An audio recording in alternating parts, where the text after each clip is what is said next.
So hello guys, welcome back again to the channel. My name is Ajit and you are watching pharma brothers. मैं आशा करता हूँ कि आप सभी लोग बढ़िया होंगे और आम आदमी मोहल्ला क्लिनिक का आंसर की मैच करने के बाद आप सभी लोगों के आंसर्स काफ़ी सारे करेक्ट होंगे और काफ़ी अच्छे मार्क्स आपके आए होंगे। आज की इस वीडियो में आपको बताने वाला हूँ टाटा मेमोरियल सेंटर में जो वैकेंसी निकली हुई है मिसलेनियस पोस्ट पर, जिनमें से 4 वैकेंसी फार्मासिस्ट की भी हैं, कैटेगरी वाइज दे रखी हैं, वो आपको आगे एक्सप्लेन करूंगा।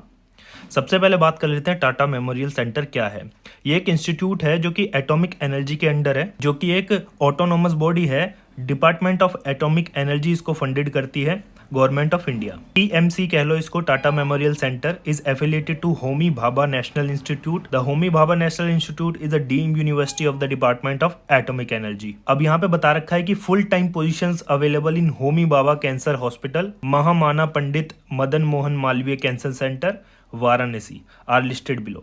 तो यहाँ पे अलग अलग पोस्ट पर अलग अलग वैकेंसी और नंबर ऑफ पोस्ट के साथ यहाँ पर डिस्क्राइब कर रखी है वैकेंसी, जैसा कि आप देख सकते हैं। साइंटिफिक ऑफिसर ई ग्रेड कैंसर साइटोजेनेटिक्स और इंजीनियर सिविल, ओबीसी में यहाँ पे एक पोस्ट निकली हुई है इंजीनियर की, और scientific officer D nuclear medicine. ऐसी आप मिसलेनियस पोस्ट देख सकते हैं। चलिए सीधे बढ़ते हैं फार्मासिस्ट की तरफ। अब आप स्क्रीन पर देख सकते हैं कि pharmacist B, number of post यहाँ पे टोटल 4 हैं। अनरिजर्व कैटेगरी की यानी जनरल कैटेगरी की 2 पोस्ट हैं और ओबीसी कैटेगरी की 2 पोस्ट हैं। ऑल ओवर इंडिया कैंडिडेट इसको अप्लाई कर सकते हैं। 5 लेवल में इसका ग्रेड पे है। लेवल ऑफ पे इन पे मैट्रिक्स में आपको एक्सप्लेन कर दूं तो यहाँ पे 29,200 प्लस अलाउंस एप्लीकेबल। पे लेवल यहाँ पे 5 लेवल का रहने वाला है। सैलरी आपकी 29,200 रहने वाली है। Age limit age on last date of online application मैं बता दूं आपको 30 साल मैक्सिमम एज यहाँ पे दी गई है। एजुकेशन और एक्सपीरियंस बता दूं जो मेन है यहाँ पर। जिस कैंडिडेट ने बी फार्म कर रखा है उसको 1 ईयर का एक्सपीरियंस भी होना चाहिए, और जिस कैंडिडेट ने डी फार्म कर रखा है उसको मिनिमम 3 साल का एक्सपीरियंस होना चाहिए।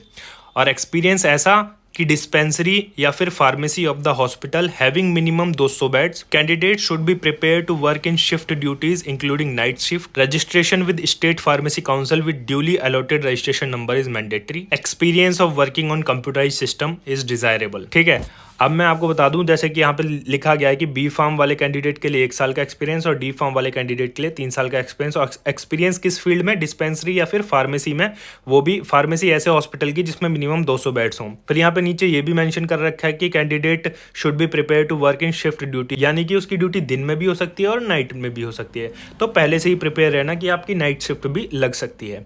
आपके पास रजिस्ट्रेशन तो मैंडेटरी होना चाहिए विद अलॉटेड रजिस्ट्रेशन नंबर होना चाहिए आपके फार्मेसी लाइसेंस का, और experience of working on computerised system desirable, ये बताया गया है। बाकी आगे बढ़ते हैं। तो यहाँ पे कुछ जनरल कंडीशन दे रखी हैं। Last date of online application is 18 June 2022 up to 5:30 बजे इंडियन स्टैंडर्ड टाइम। अब लास्ट डेट यहाँ पे 18 जून बता रखी है, वो भी शाम के 5:30 बजे तक। अब आप ये पूछोगे कि अप्लाई कैसे करना है। अब नीचे ही वाले पॉइंट में आपको दे रखा है कि candidate must send their candidature through online application only. अब ये जो ऑनलाइन एप्लीकेशन है उसकी लिंक आपको वीडियो के डिस्क्रिप्शन सेक्शन में मिल जाएगी। उस पर आप क्लिक करके ऑनलाइन एप्लीकेशन सेक्शन में जा सकते हैं और अपनी डिटेल भर के अपलोड कर सकते हैं। शुरुआत में तो कैंडिडेट के जो एप्लीकेशन होंगे वो स्क्रीन करी जाएंगी और उनको कॉल किया जाएगा इंटरव्यू के लिए या फिर रिटर्न एग्जामिनेशन के लिए या फिर स्किल टेस्ट जो भी वो लोग कराएंगे उसके लिए। इनकम्प्लीट एप्लीकेशन जो भी होगी ना उसे रिजेक्ट कर दिया जाएगा वहीं पर।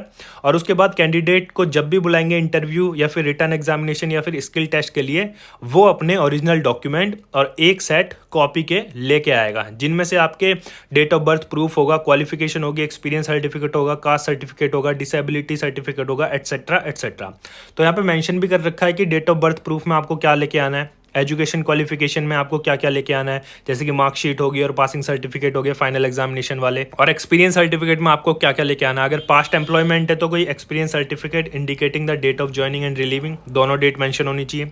और करंट एम्प्लॉयमेंट है तो अपॉइंटमेंट लेटर होना चाहिए, और अगर करंट एम्प्लॉयमेंट है तो अपॉइंटमेंट लेटर होना चाहिए, लास्ट पे स्लिप होना चाहिए और आइडेंटिटी कार्ड भी आपके पास होना चाहिए। बाकी कार्ड सर्टिफिकेट और ईडब्ल्यूएस का कार्ड भी आपके पास होना चाहिए, और पीडब्ल्यूडी का भी आपके पास सर्टिफिकेट होना चाहिए अगर कोई पीडब्ल्यूडी कैटेगरी से बिलोंग करता है। फिर उसके बाद यहाँ पे जनरल टर्म्स एंड कंडीशन में आपको पहले ही मेंशन कर रखा है कि टीएमसी टाटा मेमोरियल सेंटर जो है वो मतलब राइट है उसके पास कि कोई सा भी नंबर ऑफ कैंडिडेट को इंटरव्यू के लिए बुलाए या ना बुलाए, या फिर वैकेंट सीट्स को कम कर दे या ज़्यादा कर दे, वो उसका राइट है। बाकी आप यहाँ पे देख सकते हैं एक ईमेल आईडी भी दे रखी है, ऑफिशियल साइट है, यहाँ पे इंक्वायरी कर सकते हैं। कोई फ़ोन नंबर नहीं दे रखा है, ना कॉल करने के लिए आपको ऑप्शन है, तो यहाँ पे मेल से ही आपको कोऑर्डिनेट करना पड़ेगा। बाकी एज रिलैक्सेशन में आपको 5 5 साल का SC/ST, 3 साल का OBC को और 10 साल का PWD वालों को दिया गया है। एप्लीकेशन फ़ीस के बारे में अब यहाँ पे बात कर लेते हैं। 300 रुपये लगेगा सभी लोगों का, जनरल या OBC को लगा लो, लेकिन SC/ST और फीमेल कैंडिडेट और PWD कैटेगरी और एक्स सर्विसमैन के जो भी है ना, उनको फ़ी पे नहीं करनी है, फ्री ऑफ कॉस्ट है। और बाकी यहाँ पे और मेंशन कर रखा है कि the application fee paid will not be refunded under any circumstances. Online he payment होगी आपकी डेबिट कार्ड और क्रेडिट कार्ड के थ्रू। बाकी बेनिफिट्स यहाँ पे आपको दे रखे हैं, अलाउंस में क्या क्या इंक्लूड है और ट्रेनिंग और डेवलपमेंट में क्या है, मेडिकल फैसिलिटी क्या मिलेगी आपको, एकोमोडेशन और रिटायरमेंट बेनिफिट आपको क्या क्या मिलने वाले हैं। और ट्रांसफ़र भी यही है कि selected candidate shall have to serve the respected location for minimum 5 years before any request for transfer. मतलब कि आपको पूरी ऑल ओवर इंडिया में कहीं भी भेज दिया ना, तो मिनिमम 5 साल तो आपको वहीं पे काम करना ही करना पड़ेगा। जब तक आप एक रिक्वेस्ट लेटर डालोगे ट्रांसफ़र के लिए, तो आपको मिनिमम एलिजिबिलिटी होनी चाहिए ट्रांसफ़र के लिए।